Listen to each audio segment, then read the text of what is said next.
How to disable Truecaller auto-analyze calls.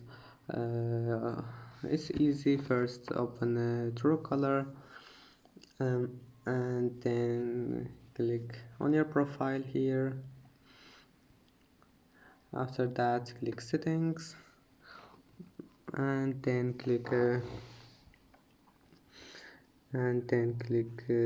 this one here, privacy center, and here we'll find allow Truecaller to analyze my call, and now just disable it, and that's it.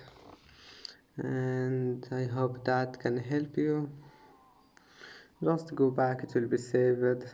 And that's it for today's video. If you like this video, please don't forget to like and don't forget to subscribe, and thank you for watching this video until the end, and see you in the next video.